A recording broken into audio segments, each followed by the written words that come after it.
Subscribe करिए हमारे channel target UP TET CTET को और बेल आइकन को दबाइए।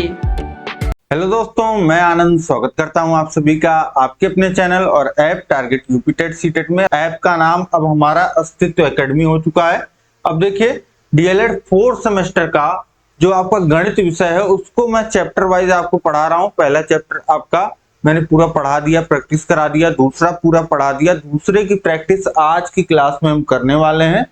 ये प्रैक्टिस आप कर लोगे, यहाँ पे आपके जितने तरीके के प्रश्न बन सकते हैं सभी तरीके के प्रश्न यहाँ पे मैंने इंक्लूड कर लिए हैं। यहाँ पे आप सॉल्व कर लोगे, आपकी प्रैक्टिस हो जाएगी। साथ के साथ आपको पहले खुद से प्रश्न सॉल्व करना है, कॉपी पेन लेकर के बैठना है, हर एक प्रश्न को देखना है, उसकी प्रतिदर्श समष्टि सैंपल स्पेस आपको नोट डाउन करना है और फेवरेबल इवेंट कितने आपके अनुकूल घटनाएं हो सकती हैं और कुल घटनाएं कितनी होंगी ये आपको सोचना है, कॉपी पेन लेकर के बैठना है। ठीक है, इतना आप कर लोगे तो प्रायिकता चैप्टर आपका पूरा प्रोबेबिलिटी में कहीं कोई दिक्कत ही नहीं रह जाएगा। जिसने क्लासेस नहीं की है क्लासेस पहले कर लीजिए, लिंक जो है नीचे डिस्क्रिप्शन में दिया गया है, वहां से जाकर के या सीधे चैनल पे विजिट करेंगे तो डीएलएड 2nd सेमेस्टर की क्लासेस लगी हैं, फिर डीएलएड 4th सेमेस्टर की क्लासेस चैनल पे आपको दिख जाएंगी, एक लाइन से सब कुछ लगा हुआ है। ठीक, अब समझिए कि इस क्लास को आप लाइक कर दीजिए, अपने दोस्तों में शेयर कर दीजिए ताकि सभी लोग जुड़ जाएं और इस प्रैक्टिस में सभी लोग अपना सहयोग दे पाए, खुद को परख पाए। खुद की प्रैक्टिस करनी है सबको, तो जरूर इंपॉर्टेंट है, सभी को शेयर कर दीजिए, सभी ग्रुपों में शेयर कर दीजिए। अब हम स्टार्ट करते हैं। इसी तरीके से आपको सभी विषय 4th सेमेस्टर के पढ़ाए गए हैं, सभी विषय पढ़ाए जा रहे हैं, तो सभी विषयों पे आप फोकस करिए। सभी विषयों का लिंक नीचे डिस्क्रिप्शन में दिया गया है। चलिए स्टार्ट करते हैं। देखिए, पहला ही प्रश्न आपका क्या कह रहा है कि किसी संख्या के 4 से भाज्य होने की प्रायिकता क्या होगी। अब कोई संख्या है, संख्याएं हमारी क्या है इस तरीके से 1 2 3 4 5 6, ये हमारी क्या संख्याएं होती हैं, गिनती की संख्याएं। नॉर्मली यहाँ पे इसी से हम लेंगे।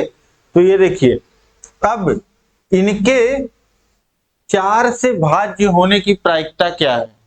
अब आप समझिए कि इस तरीके से संख्याएं तो इनफाइनाइट होती हैं, तो आप कितना बड़ा सैंपल स्पेस लेना चाहते हैं। आप देखिए, मान लेते हैं 8 तक की संख्याएं ले लेते हैं, 7 और 8 ले लेते हैं, तो आपका सैंपल स्पेस जो हो जाएगा, जो कुल घटना घटित हो सकती है वह कितनी हो सकती है 8, और कुल जो हमारे फेवरेबल अनुकूल घटनाएं हैं वह कितनी हैं, वह है 2। ठीक है, 2 ऐसी संख्या हमको मिली 4 और 8 जो 4 से पूरा विभाजित हो रही है, और हमारे पास कुल संख्याएं कितनी है 8।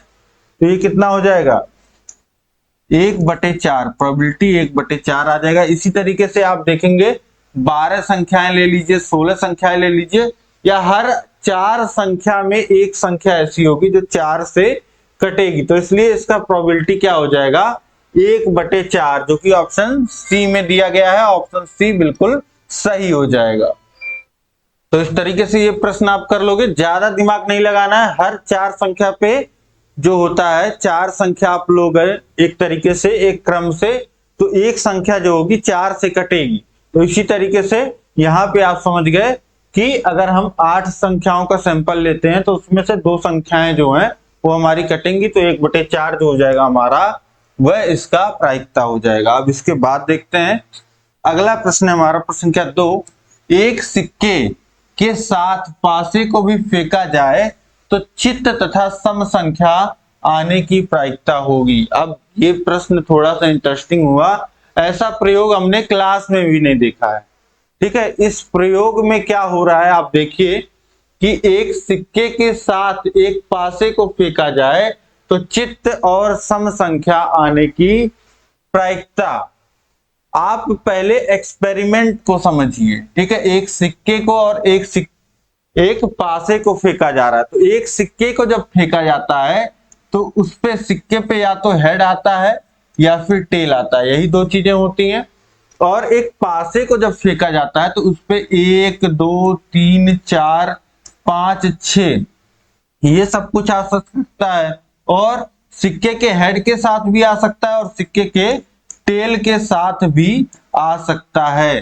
तो यहाँ पे अगर हम लिखना चाहें कि हमारी प्रतिदर्श समष्टि सैंपल स्पेस क्या होगा, तो वह होगा हेड के साथ 1 आना, हेड के साथ 2 आना, हेड के साथ 3 आना और हेड के साथ 4 अगर आ रहा हो, हेड के साथ 5 भी आ सकता है और हेड के साथ 6 भी आ सकता है पासे पे। ऐसा हो सकता है कि हमारे सिक्के पे हेड आ रहा हो और पासे पे 1 2 3 4 5 6 में से कुछ भी आ सकता है। इसी तरीके से टेल आ रहा हो और 1 आ रहा हो, टेल आ रहा हो और पासे पे 2 आ रहा हो, सिक्के पे टेल आ रहा हो और पासे पे 3 आ रहा हो, ऐसा भी हो सकता है। इसी तरीके से 4, इसी तरीके से 5, इसी तरीके से 6, जो मैंने आपको यहाँ पे समझाया। इसके अलावा कोई पॉसिबिलिटी नहीं बनेगा। जब भी आप सिक्का उछालोगे और पासा फेंकोगे तो यही 2 चीजें हो सकती हैं, ठीक है, यही इतनी चीजें हो सकती हैं, इसके अलावा कुछ नहीं होगा। ये कितना है, ये देखिए 6 6 12 घटनाएं हैं। जब भी आप एक पासा फेंकोगे और उसके साथ सिक्का उछालोगे तो आपको ये 12 घटनाएं होती हुई दिखेंगी, इसके अलावा कोई घटना नहीं घटित होगी। अब हम आते हैं कि हमसे किसकी प्रायिकता पूछ रहा है। पूछ हमसे रहा है चित्त तथा सम संख्या आने की प्रायिकता। चित्त का मतलब क्या हो गया, हेड हो गया, और हेड के साथ साथ बोल रहा है कि सम संख्या आनी चाहिए। तो हेड के साथ एक एक जो हो जाती है ये विषम संख्या। ये देखिए 2, हेड के साथ 4 और हेड के साथ 6, ये 3 केस आपको मिलेगा फेवरेबल में। आपको अनुकूल घटना जो मिल जाएगा वह 3 घटनाएं मिल रही हैं कि सिक्के पे हेड आ रहा हो और पासे पे सम संख्या आ रही हो। तो 3 और कुल घटनाएं 12, तो कितना हो जाएगा, 3 से ऊपर नीचे काटेंगे तो 1/4, यानी कि प्रायिकता हमारी हो गई 1/4, प्रोबेबिलिटी हो गया 1/4, जो कि ऑप्शन सी में दिया गया है। ऑप्शन सी बिल्कुल सही हो जाएगा। इसके बाद देखिए प्रश्न 3 है, 2 पासों को एक साथ फेंकने पर आने वाले अंकों का योग 7 आने की प्रायिकता। ये देखिए ये प्रश्न हम क्लास में देख चुके हैं। हमको पता है कि एक पासा जब हमारा फेंका जाता है, 2 पासे जब साथ में फेंके जाते हैं तो कितनी कुल घटनाएं होती हैं, 36 घटनाएं होती हैं। और 36 घटनाएं में पहले पासे पे जो आ रहा है और दूसरे पासे पे जो अंक आ रहा है उसका अगर योग किया जाए तो 7 आए, ठीक है। ये इसकी प्रायिकता क्या होगी। अब हमको पता है कि कुल घटनाएं जो हैं, कुल हमारा सैंपल स्पेस जो है वह है 36, और ऐसा कब कब होगा कि योग 7 आएगा। जैसे जब पहले पासे पे, अब एक वाले में देखेंगे तो एक वाले में 1,6 लास्ट में 1, जब पहले पासे पे 1 आ रहा होगा दूसरे पे 6 तो योग 7 आएगा। इसी तरीके से 2 और 5 दूसरे वाले में, तीसरे वाले में 3 और 4, और चौथे वाले में 4 और 3, और पांचवे में अगर देखते हैं तो 5 और 2, और यहाँ पे 6 और 1। इस तरीके से आपको ये 3 3 6 सभी में एक एक ऐसे घटनाएं मिलेंगी। 36 घटनाओं में ये 6 घटनाएं ऐसी होंगी जहां पे आपका योग जो होगा दोनों पासों पे आने वाले अंकों का वह होगा 7। तो यहाँ पे लिखेंगे 6 और ये हो जाएगा 6 से ऊपर नीचे काट देंगे तो 1/6, यानी कि प्रोबेबिलिटी कितनी आ गई, 1/6। ऑप्शन सी जो हो जाएगा यहाँ पे ये बिल्कुल सही हो जाएगा। अब इसके बाद देखिए अगला प्रश्न है, प्रश्न संख्या 4, यदि किसी लीप वर्ष को यादृच्छया चुन लिया जाता है तो उस वर्ष 63 रविवार होने की प्रायिकता क्या होगी। 63 रविवार हो उस लीप वर्ष में, इसकी क्या संभावना होगी ये आपको बताना है। अब देखिए समझिए इसको, प्रश्न क्या बोल रहा है कि एक लीप वर्ष को यादृच्छया चुन लिया जाता है, मतलब किसी भी लीप वर्ष को चुन लिया जाता है और उसमें 63 रविवार होने की क्या प्रायिकता है। अब देखिए सोचिए कि लीप वर्ष में क्या होता है। लीप वर्ष में अलग क्या होता है, जो हमारे ऐसे साल होते हैं उसमें कितना दिन होता है, 365 दिन होता है, लेकिन जो लीप वर्ष होता है उसमें 66 दिन होता है। और आप जानते हो कि साल भर में 52 सप्ताह जो होता है वह होता है 52 सप्ताह होता है, यानी कि 7 गुणे 52, एक सप्ताह में 7 दिन, और ये कुल कितने दिन हो जाते हैं, ये 364 दिन हो जाएगा। ठीक, 7 दूनी 14, हाथ से लगा 1, 7 25 35 1 36, 364 दिन ये हो जाएगा। अब लीप वर्ष में हुए 366 दिन और 52 सप्ताह में, अब देखिए 52 सप्ताह का मतलब क्या हो गया, एक तरीके से हर एक दिन जो है वह 52 बार आएगा। क्या समझ पा रहे हैं आप? एक हफ्ता बीता अगर, तो उसमें हर एक दिन, जैसे सोमवार एक बार आया, और एक बार मंगलवार, एक बार बुधवार, गुरुवार, हर एक दिन एक एक बार आया। इसी तरीके से अगर 2 हफ्ते का टाइम पीरियड हम ले लेते हैं, 14 दिन, तो हर दिन 2-2 बार आएगा। इसी तरीके से 52 सप्ताह जब हम ले रहे हैं तो हर दिन क्या है, 52 बार आ गया है। यहाँ पे 53 रविवार रहेगा, 63 नहीं, इसको सही कर लीजिएगा, ये टाइपिंग मिस्टेक थी। तो प्रश्न में अब आपका क्या है, 53 रविवार होने की। तो आप समझ गए कि 52 सप्ताह जो हमारे होते हैं साल में, उसमें हर एक दिन जो होता है वह 52 बार आ जाता है। अब इसके बाद ये 364 दिन तो हमारे हो गए 52 सप्ताह में, लेकिन लीप वर्ष में हमारे पास कितने दिन है, 366 दिन, यानी कि 2 दिन जो है वह अधिक है, 2 दिन हमारे पास एक्स्ट्रा है। तो इस 2 दिन में भी तो कोई दिन होगा, सोमवार होगा, मंगलवार होगा, बुधवार होगा, गुरुवार होगा, कुछ भी हो सकता है, क्रम से कोई 2 दिन होंगे। ठीक है, तो कोई भी 2 दिन हो सकते हैं। तो हमारा अब यहीं पे प्रोबेबिलिटी आता है कि इस 2 दिन में कोई भी हो सकता है। ठीक, और कुल कितने दिन हो सकते हैं, कुल 7 दिन हो सकते हैं। ठीक है, क्योंकि सप्ताह में 7 दिन होते हैं और हमारे पास 2 दिन है। जैसे हम चाह रहे हैं कि 53 रविवार हो, हम रविवार का निकाल रहे हैं, तो हमारे पास 2 दिन है, मतलब इस या तो किसी भी एक दिन रविवार पड़ जाए तो हमारा 53 रविवार हो जाएगा। तो हमारे पास मौके कितने हैं, 2, और कुल कैंडिडेट कितने हैं, कुल कितने लोग हैं, कुल कितने दिन हैं जो पार्टिसिपेट कर रहे हैं, जो हो सकते हैं, कुल 7 दिन है। इन्हीं 7 दिनों में से तो कोई दिन होगा, और एक दिन हमारे पास है जिसका हम मौका निकाल रहे हैं। ठीक है, जिसका हम निकाल रहे हैं कि ये हो जाए, तो उसके पास 2 मौके हैं और कुल दिनों की संख्या है 7। तो यहाँ पे प्रोबेबिलिटी हो जाएगी 2/7। ऑप्शन बी जो हो जाएगा यह बिल्कुल सही हो जाएगा। इसके बाद देखिए प्रश्न संख्या 5 है, समुद्र पार जाने वाले 100 जहाजों में से लगभग 50 जहाज डूब जाते हैं। डा है ये, डूब जाते हैं। समुद्र पार जाने वाले किसी जहाज के डूबने की प्रायिकता होगी। अब कोई जहाज ये पूछ रहा है कि, जैसे बोल रहा है कि एक समुद्र है, समुद्र में जैसे 100 जहाज जाते हैं तो लगभग 50 जहाज जो है वो डूब जाते हैं।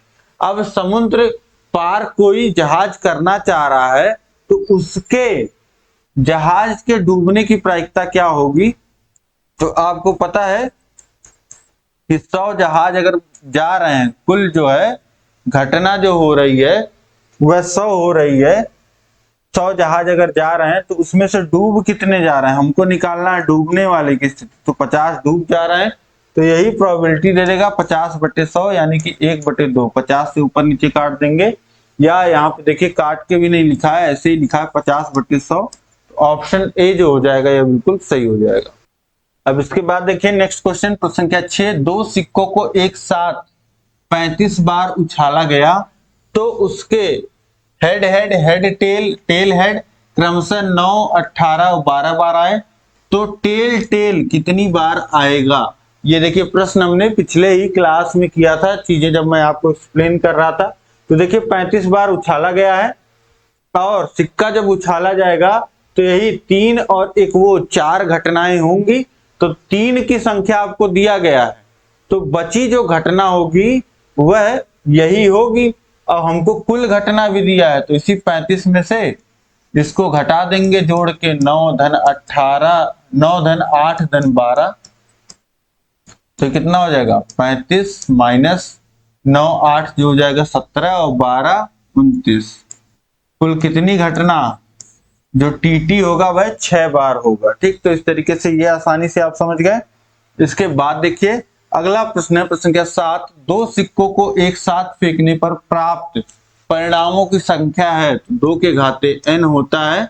ठीक है, क्योंकि एक सिक्के को फेंकते हैं तो यहाँ पे n की संख्या क्या हो जाएगी, n की संख्या 2 हो जाएगी, तो 2 के घाते 2 यानी कि 4। अभी पिछले केस में, पिछले प्रश्न में देखा आपने हेड हेड, हेड टेल या टेल हेड या फिर टेल टेल, यही 4 घटनाएं जो हैं दो सिक्कों को एक साथ फेंकने पे हो सकती हैं। तो यहाँ पे आपसे केवल संख्या पूछा है, आप चाहें तो लिख भी सकते हैं, head head, head tail, tail head और टेल टेल, ये 4 घटनाएं हो सकती हैं। ठीक, अब इसके बाद देखिए नेक्स्ट क्वेश्चन देखते हैं, प्रश्न क्या 8 है, यदि 3 सिक्कों को एक साथ उछाले तो घटनाओं की संख्या क्या होगी।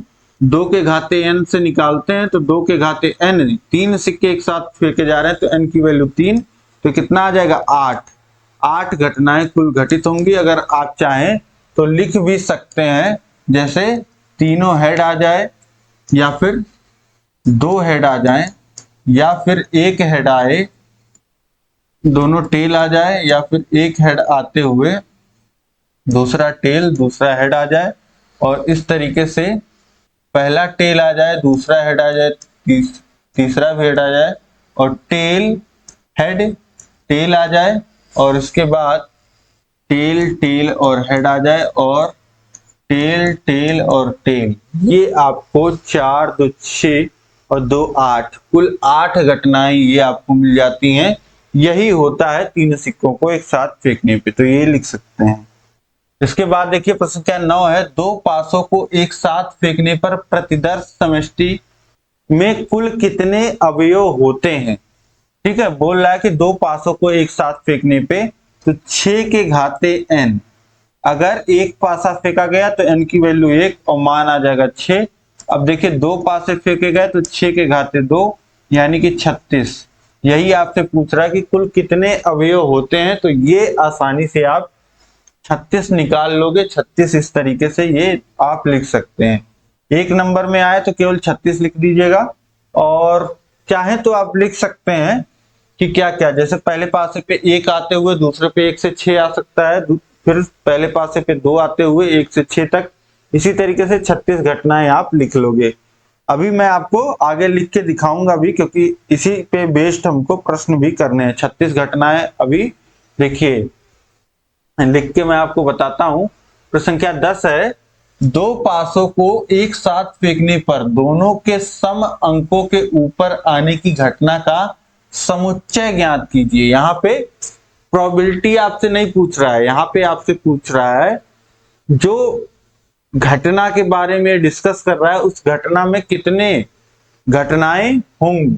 ठीक है, अब देखिए एक्सपेरिमेंट क्या है, प्रयोग क्या है, 2 पासों को एक साथ फेंकने पे, तो 2 पासों को जब एक साथ फेंका जाएगा तो पहले पासे पे 1 आ सकता है और दूसरे पे भी 1 आ सकता है। पहले पासे पे 1 आते हुए दूसरे पे 2 आ सकता है, पहले पे 1 आते हुए दूसरे पे 3 भी आ सकता है, और इस तरीके से 4, और पहले पे 1 आते हुए दूसरे पे 5 भी आ सकता है, 6 भी आ सकता है। इसी तरीके से 2 1 2 2 भी आ सकता है, 2 3 भी आ सकता है, 2 4। इसी तरीके से पहले पासे पे 3 आते हुए 1 आ सकता है, 2 आ सकता है, 3 आ सकता है, 4 आ सकता है। अब पहले पासे पे 4 आते हुए पहले पे दूसरे पे 1 2 3 4 5 6 कुछ भी आ सकता है। इसी तरीके से 5 आते हुए 1 आ सकता है, 5 आते हुए 2, 5 आते हुए 3, 5 आते हुए 4, 5 आते हुए 5, 5 आते हुए 6, तो 6 आते हुए पहले पे 6 आए दूसरे पे 1, 6 2 6 3 6 4 6 5 और 6 6। ये इतना जो है दो पासों को जब हम फेंकते हैं तो ये 36 घटनाएं घटित हो सकती हैं। ठीक, अब ये तो आप समझ गए कि आपका सैंपल स्पेस हो गया, प्रतिदर्श समष्टि इतना हो गया। अब आपसे पूछ क्या रहा है, पूछ रहा है आपके कि घटना फेंकने पर दोनों के सम अंकों के ऊपर आने की घटना का समुच्चय। अब दोनों ही पासों पे सम संख्या आए, ऐसी कौन कौन सी घटनाएं हैं उसका समुच्चय आप बताइए। ठीक है, तो ऐसा जो इवेंट होगा, मान लेते हैं ई समुच्चय होगा, और उसमें क्या क्या होगा। देखिए, एक क्या होता है, विषम होता है, तो यहां तो सभी पासों पे एक, पहले पासे पे हर जगह एक आ रहा है, और हमको चाहिए कि दोनों पासों पे हमको सम संख्या चाहिए, तो यहां तो कम से कम एक पासा ऐसा है जिसपे विषम आ रहा है, तो इसमें से तो कोई नहीं हो सकता पहली लाइन में से। दूसरे में देखेंगे तो पहले पासे पे 2 आ रहा है, सभी में पहले पासे पे 2 आ रहा है, और उसके बाद 1 से 6 तक दूसरे पासे पे आ रहा है। अब यहां देखेंगे 2,1 में तो दोनों सम नहीं है, यहाँ 2,2 में दोनों सम है, यहाँ 2,4 में दोनों सम है, और यहाँ 2,6 में दोनों सम। इसी तरीके से 3 जो है आपकी विषम संख्या है, तो दोनों पे सम आने का सवाल ही नहीं उठता है। और यहाँ पे देखिए 4,1 4,2 4,4 4,6 ये आपको मिल गया। अब यहाँ पे देखिए 5 जो है, ये पूरी लाइन 5 विषम संख्या है, तो दोनों सम होने का सवाल नहीं उठता है। यहाँ पे देखिए 6,2 6,4 और 6,6। अब यहाँ पे आपको दिख गया कि कहां कहां आपको जो है दोनों पासों पे सम संख्या मिल रही है। तो ये आप देख रहे हैं 4 और 4 8 1 9, टोटल आप कहां पे देख रहे हैं, ये आपको कुल कितना, यहाँ पे आप देख रहे हैं कि 9 घटनाएं ऐसी घटित हो रही हैं जो दोनों पासों पे सम संख्या आ रही है। ठीक, तो इस तरीके से यहाँ पे अगर आपसे बस समुच्चय पूछा था तो इतना लिख के छोड़ सकते हैं। अगर आपसे पूछा होता इसका प्रोबेबिलिटी तो 9/36, कुल घटनाएं कितनी हैं, कुल घटनाएं आपकी हैं 36 और आपके अनुकूल घटनाएं 9, तो 9 से ऊपर नीचे काटेंगे तो 1/4 आपको उत्तर मिल जाएगा। ठीक है, प्रोबेबिलिटी 1/4 हो जाएगा। ठीक, अब ये आप समझ गए होंगे। इसके बाद हम लोग नेक्स्ट क्वेश्चन देखते हैं, प्रश्न संख्या 11 देखिए। प्रश्न संख्या 11 क्या कह रहा है कि एक लॉटरी में 200 इनाम है, जबकि 2 लाख टिकट बिके हैं। इस लॉटरी का एक टिकट खरीदने वाले व्यक्ति की इनाम जीतने की संभावना कितनी है। बहुत ही सरल सा प्रश्न है। प्रोबेबिलिटी आपका क्या हो जाएगा, अनुकूल घटनाएं बटे कुल घटनाएं। अब देखिए 2 लाख टिकट बिके हैं, तो उन 2 लाख टिकट में से उसका कोई सा भी टिकट हो सकता है, उन 2 लाख टिकट में से उसको कोई भी टिकट मिल सकता है। तो कुल घटनाएं जो घटित हो सकती हैं वह 2 लाख घटनाएं यहाँ पे ये हो जाएंगी, 2 लाख घटनाएं। इसके बाद समझिए कि इनाम कितने पे है, इनाम जो है उसका पूछ रहा है कि जीतने की संभावना। तो जीत किस केस में सकता है, जीत सकता है जब उसमें 200 इनाम में से कोई एक इनाम उसको मिल जाए। ठीक, तो इनाम उन 200 में से कोई सा भी मिल सकता है, तो टोटल हमारे फेवर में जो घटना हो जाएगी वह 200 हो जाएगी। 2 शून्य यहाँ कटा, 2 शून्य यहाँ कटा, और 2 से ऊपर नीचे काटेंगे तो ये एक और ये एक, ये हो जाएगा 1 बटे, और नीचे बचा है 3 शून्य, तो 1 के आगे 3 शून्य, 1/1000, यानी कि प्रोबेबिलिटी कितना हो जाएगा, 1000 में से 1, मतलब कि 1000 लोगों में से एक बंदा जो है वह लॉटरी जीतेगा। इस तरीके से। अब इसके बाद देखिए अगला प्रश्न है, प्रश्न संख्या 12। एक थैले में 8 लाल 5 काली गेंदें हैं। एक काली गेंद यादृच्छा निकलने की प्रायिकता ज्ञात कीजिए। अब एक थैले में कुल कितनी गेंदें हैं, ये देखिए 8 लाल है 5 काली हैं, तो कुल गेंदें जो हैं वह 13 हैं, यानी कि 13 घटनाएं घटित हो सकती हैं। और हमसे पूछ रहा है कि काली गेंद निकलने, काली गेंदों की संख्या कितनी है 5, तो 5 काली गेंदों में से कोई सी भी काली गेंद निकल जाए तो हमारे लिए काली गेंद ही निकलेगी ना। 5 में से कोई भी गेंद निकले जो काली गेंदें हैं तो काली गेंद ही होगी ना। तो हमारे अनुकूल घटना 5 और कुल कितनी घटनाएं घटित हो सकती हैं, 13 गेंदें हैं, 13 गेंदों में से कोई भी गेंद निकल सकती है, तो 13 कुल घटनाएं हो गई, तो 5/13 ये आपका प्रोबेबिलिटी हो गया। अब इसके बाद देखिए अगला प्रश्न हमारा प्रश्न क्या 13, एक कक्षा में 18 बच्चे हैं जिनमें 8 लड़के तथा शेष लड़कियां हैं। उस कक्षा में एक विद्यार्थी चुनने पे लड़की होने की प्रायिकता ज्ञात कीजिए।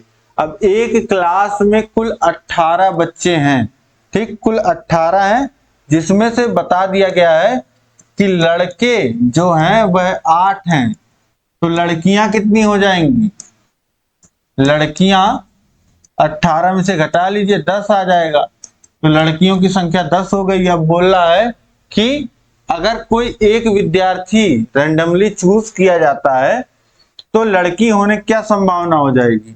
अब देखिए कुल 18 विद्यार्थी हैं, 18 में से कोई भी चूज हो सकता है और हमको लड़की चूज होने की प्रायिकता बताना है, यानी कि हमारे अनुकूल घटना क्या होगी कि लड़की चूज हो जाए, लड़की चुन ली जाए। तो कितनी लड़कियां हैं जो चुनी जा सकती हैं, 10 में से अगर कोई भी लड़की चुनी जाए तो वह लड़की ही तो होगी। तो इस तरीके से इन 10 लड़कियों में से कोई भी चूज किया जाए तो हमारे लिए तो जो घटना बोल रहा है वही घटना तो होगी, लड़की चूज होगी। तो इसलिए 10/18 ये हमारा जो हो जाएगा प्रोबेबिलिटी हो जाएगा। इसके बाद देखिए प्रश्न क्या 14 है, 2 पासे फेंकने पे दोनों अंकों का योग 5 आने की संभावना ज्ञात कीजिए। अब 2 पासे फेंके गए, अब योग 5 आने की संभावना आपको बताना है। तो 2 पासे फेंके जाते हैं तो क्या होता है, पहले पासे पे 1 आ सकता है और दूसरे पे भी 1 आ सकता है, 1 2 1 3 1 4 1 5 1 6 ये हो सकता है, या फिर 2 1 2 2 2 3 2 4 2 5 2 6 3 1 3 2 3 3 3 4 3 5। अब ये देखिए ये 36 घटनाएं घटित हो सकती हैं। पूछ रहा है कि अंकों का जो योग है 5 आने की संभावना। तो देखिए कुल जो घटना है वो आपको पता है 36, तो इसमें तो कोई डाउट ही नहीं है। नीचे जो हर में होगा प्रोबेबिलिटी जब आप निकालोगे तो अनुकूल घटना बटे कुल घटनाएं, तो कुल घटनाएं 36 है। अब अनुकूल घटनाएं आपको खोजना है कि दोनों पासों पे जो अंक आ रहे हैं उनका योग 5 होना चाहिए। यहाँ पे योग करेंगे 2 आएगा, यहाँ योग करेंगे 3 आ जाएगा, और यहाँ योग करेंगे तो 4 आ जाएगा, और यहाँ 1 और 4 को जोड़ेंगे तो योग 5 आएगा। इसी तरीके से यहाँ पे देखिए 2 और 3 को जोड़ेंगे इस लाइन में तो 5 आएगा, बाकी कहीं 5 नहीं आएगा। इसी तरीके से यहाँ 3 2 5 देगा, और यहाँ 4 और 1 5 देगा। इसके बाद देखिए 5 और 1, अब 5 खुद आ गया है और 5 के बाद संख्याएं भी आ रही हैं, तो जोड़ेंगे तो 5 से बड़ी संख्या हो जाएगी, तो इन दोनों लाइन में तो मिलेगा ही नहीं। तो यहाँ पे हमको 4 घटनाएं ऐसी मिल रही हैं जहां पे जो दोनों पासों पे जो अंक आ रहे हैं उनका जो योग कर रहे हैं तो 5 के बराबर आ रहा है। तो इस तरीके से ये 4 घटनाएं और बटे 36 घटनाएं, 4 से ऊपर नीचे काटेंगे तो ये हो जाएगा 1/9। जो हमारी प्रोबेबिलिटी आ जाएगी, इसकी प्रायिकता जो हो जाएगी वह हो जाएगी 1/9। अब इसके बाद देखिए नेक्स्ट क्वेश्चन है प्रश्न संख्या 15, 2 पासों को फेंकने पर ऊपर आई संख्याओं का योग 4 या 5 होने की प्रायिकता क्या होगी। अब देखिए पिछले प्रश्न से ही बिल्कुल मिलता जुलता प्रश्न है। पिछले प्रश्न में केवल 5 आपसे बोल रहा था कि 5 आने की क्या प्रायिकता होगी, और यहाँ पे हमको बताना है 4 या 5। तो 4 वाला जब योग 4 होगा तो भी हम देखेंगे, और 5 होगा तो भी हम देखेंगे। देखिए 5 कहां कहां हो रहा था, यहाँ 1 4 पे, और 2 3 पे, 3 2 पे, और 4 1 पे। यहाँ पे योग क्या है, आपको 5 मिल रहा है, और 4 कहां कहां मिलेगा। देखिए 4 मिलेगा 1 3 पे, 2 2 पे, 3 1 पे और इसके बाद 4 नहीं मिलेगा। तो अब प्रोबेबिलिटी जब आप निकालोगे तो कुल घटनाएं दो पासों को फेंका जाएगा तो 36 घटित हो सकती हैं। और हमारे अनुकूल घटनाएं कौन कौन सी हैं? हमारे अनुकूल घटनाएं वो हैं जहां पे दोनों पासों पे जो अंक आ रहा है वहां पे उन दोनों अंकों का योग 4 हो या 5 हो। देखिए भाषा को समझना है, 4 वाला भी केस आपके फेवर में है, आपके अनुकूल है, और 5 वाला केस भी आपके अनुकूल है। तो यहाँ पे कुल देखिए 2 ये 2 ये 2 ये और 1 ये, तो 7 केस आपको टोटल ऐसे मिल रहे हैं जो आपके अनुकूल हैं और कुल घटनाएं 36 हैं। तो ये हो जाएगा 7/36, ये आपका प्रोबेबिलिटी हो जाएगा, प्रायिकता हो जाएगा। ठीक, ये प्रश्न आपको आसानी से समझ में आ गया होगा। अब इसके बाद देखिए प्रश्न क्या 16 है, ताश की गड्डी से एक इक्का खींचने की प्रायिकता क्या होगी? अब ताश की गड्डी में क्या होता है, आपको पता है कि 52 पत्ते होते हैं। 52 पत्ते 4 चीजों के होते हैं। देखिए 52 पत्ते जो होते हैं वो 4 चीजों के होते हैं।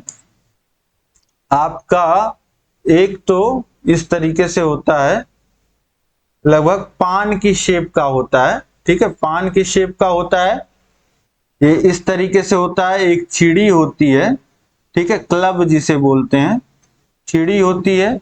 और एक आपका हर्ट हो जाता है, दिल के शेप का होता है। और एक आपका डायमंड हो जाता है, ईंट जिसे बोलते हैं। अब 13 पत्तियां होती हैं सबकी, 13 पत्तियां सबकी होती हैं और सब में एक एक इक्का होता है। एक एक इक्का जो होता है वह सब में होता है। ठीक, तो कुल इक्के की पत्तियां कितनी हो गई? 4 4 इक्के की पत्तियां हो गई और 52 कुल पत्तियां हो गई। तो प्रोबेबिलिटी जब एक पत्ता कोई खींचा जाएगा, ठीक है, तो क्या होगा? एक पत्ता 36 घटनाएं घटित, 36 सॉरी, कुल कितनी? 52 पत्ते हैं, तो इन 52 पत्तों में से कोई भी पत्ता खींचा जा सकता है। तो कुल कितनी घटनाएं घटित हो सकती हैं? 52। ठीक, और इक्का आ सकता है कितने केस में? 4 इक्के होते हैं, तो 4 में से कोई भी आ जाए तो हमारा इक्का आ जाएगा। तो हमारे अनुकूल घटना हो गई 4 और कुल घटनाएं हो गई 52। अब इसको काटेंगे तो 1/13, ये आपका उत्तर हो जाएगा। प्रोबेबिलिटी कितना आ जाएगा? 1/13 यहाँ पे ये प्रोबेबिलिटी आ जाएगा। इसको आप समझ गए होंगे आसानी से। तो ये भी एक नया एक्सपेरिमेंट है आपके लिए, नया प्रयोग है। ताश की गड्डी के बारे में आप समझ लीजिएगा। ताश की गड्डी से रिलेटेड अगर प्रश्न आता है तो आप इसको कर सकते हैं आसानी से। ठीक है, अब इसके बाद हम लोग देखते हैं प्रश्न संख्या 17 है, यदि कोई वर्ष लीप वर्ष नहीं है तो उसमें 53 रविवार होने की प्रायिकता क्या होगी? देखिए इस तरीके का प्रश्न हमने किया ही। अब लीप वर्ष नहीं है तो 365 दिन होंगे, यानी कि 52 हफ्ते, 52 सप्ताह बराबर 364 दिन, मतलब एक दिन ज्यादा होगा बस। और इस एक दिन पे कोई भी आके बैठ सकता है, कोई भी दिन जो लास्ट दिन रहा होगा साल का, उसके अगले वाला दिन यहाँ पे आएगा। तो कुल जो हमारा कुल कितने दिन हैं? 7 दिन में से कोई दिन यहाँ आके बैठ सकता है और हमको बस रविवार को देखना है। तो रविवार के लिए एक चांस है और कुल कितने लोग दावेदार हैं? 7 लोग। तो 1/7 जो हो जाएगा ये प्रायिकता हो जाएगी। इसी तरीके से हमने देखा था जब लीप वर्ष था तो 2 चांस थे, 2 दिन थे, तो 2/7 प्रोबेबिलिटी आई थी। तो प्रोबेबिलिटी 1/7 हो जाएगी। इसके बाद देखिए प्रश्न क्या 18 है, एक सिक्का 1000 बार उछाला गया और पाया गया कि चित्त जो है वह 455 बार आया, यानी कि हेड 455 बार आया। पट आने का प्रतिशत ज्ञात कीजिए। अब यहाँ पे आपसे प्रोबेबिलिटी नहीं पूछ रहा है, प्रश्न में ध्यान दिया करिए कि पूछ क्या रहा है। यहाँ पे आपसे प्रतिशत पूछ रहा है। तो सिक्का जब भी उछालते हैं तो हेड आता है या फिर टेल आता है। अब 1000 बार उछाला गया है, जिसमें से हेड जो आया आपका चित्त आया 455 बार। बाकी 1000 में से जो बचा कितना? ये बच गया आपका 5, 4 और 5, 545 बार बच गया। तो 545 बार जो है वह टेल आएगा। और प्रतिशत आपसे पूछ रहा है, तो पट्ट आने